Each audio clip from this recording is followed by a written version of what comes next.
हमने पिछली वीडियो में समूह के बारे में पढ़ा था और समूह की गतिशीलता के बारे में। हेलो स्टूडेंट्स, मेरा नाम डॉक्टर प्रिय रंजन है और इस वीडियो में हम देखेंगे टीम निर्माण और उसके विकास के बारे में। ठीक है।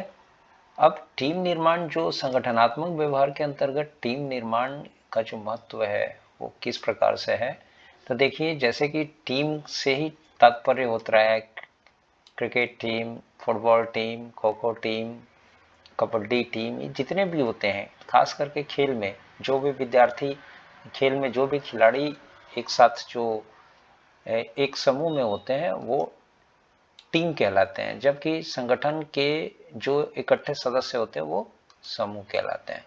ठीक है।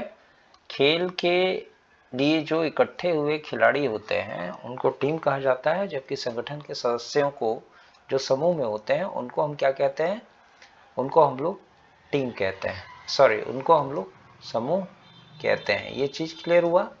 अब इसमें देखिए, जब खिलाड़ी टीम में होते हैं तो ये सामूहिक रूप से अपने लक्ष्य को प्राप्ति के लिए वचनबद्ध होते हैं। इसीलिए जब संगठन में प्रबंधकों को बेहतर परिणाम प्राप्त करना होता है तो वो बेहतर परिणाम जब प्राप्त करना होता है तो वो समूह को टीम में परिवर्तित कर देते हैं। ठीक है।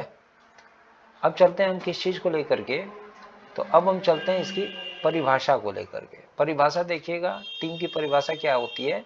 ये व्यक्तियों का संचय होता है जो सभी के लिए इकट्ठे काम करते हैं। ये माइकल आर्मस्ट्रॉन्ग के द्वारा कहना है। टीम को क्या परिभाषित किया गया? टीम के बारे में कहा गया कि टीम जो है ये आपको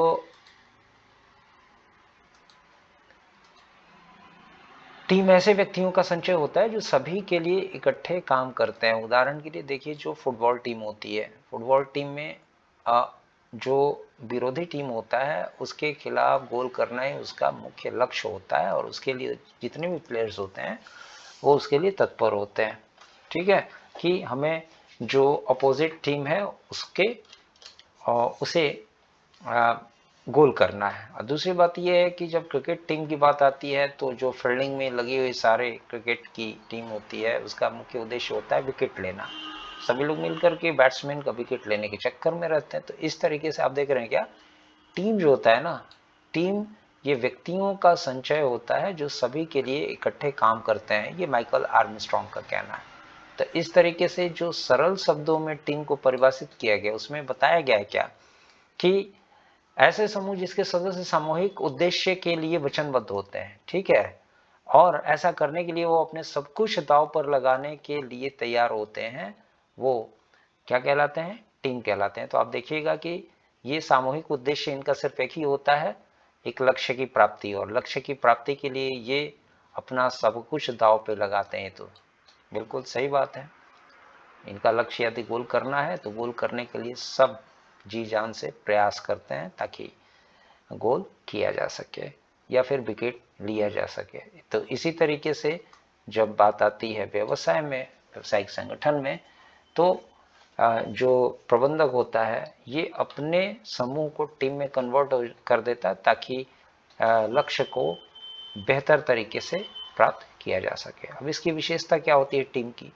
टीम की विशेषता होती है, सबसे पहली विशेषता है अंतर्निर्भर क्रियाएं होती हैं। इसमें अंतर्निर्भर क्रियाओं का मतलब होता है एक टीम, इसमें जो सभी सदस्य होते हैं ये आपको एक निश्चित उद्देश्य की प्राप्ति के लिए मिल करके काम करते हैं, अपितु इनका रोल अलग अलग होता है। ठीक वैसे ही संगठन में जब एक निश्चित उद्देश्य को प्राप्त करना होता है और शीघ्र बेहतर परिणाम को प्राप्त करना होता है, तो ऐसे में जो संगठन के सभी सदस्य होते हैं, एक टीम का निर्माण जो किया गया प्रबंधक के द्वारा, तो उसमें जो चुनिंदा सदस्य होते हैं उन चुनिंदा सदस्यों का बस एक ही उद्देश्य होता है, और वो होता है क्या?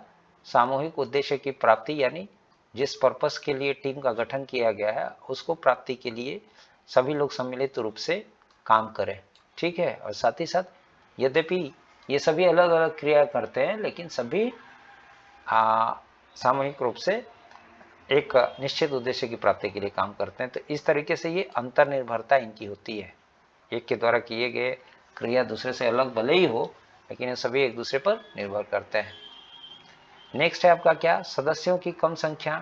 देखिए समूह में सदस्यों की संख्या अधिक होती है, लेकिन टीम में सदस्यों की जो संख्या होती है यह कम होती है। तो कोई भी टीम जो होता है ये ठीक ढंग से तभी चल पाएगी जब टीम में सदस्यों की संख्या कम हो। ठीक है, ये इसकी विशेषता होती है। तो समूह की तुलना में जो टीम होती है, ये टीम में सदस्यों की संख्या कम होती है। नेक्स्ट चलते हैं क्या हम, सामूहिक उद्देश्यों को लेकर के। तो देखिए टीम के सभी सदस्यों का एक निश्चित उद्देश्य होता है जिसे प्राप्त करने के लिए सभी एकजुट होकर के तत्पर होते हैं। ये तीसरी उसकी विशेषता हो गई। चौथी विशेषता कह रही है क्या कि पारस्परिक उत्तरदेयता, यानी टीम के परिणामों को, देखिए टीम का जो परिणाम होता है ना, इसको प्राप्त करने के लिए सभी सदस्यों का बराबर योगदान होता है इसमें।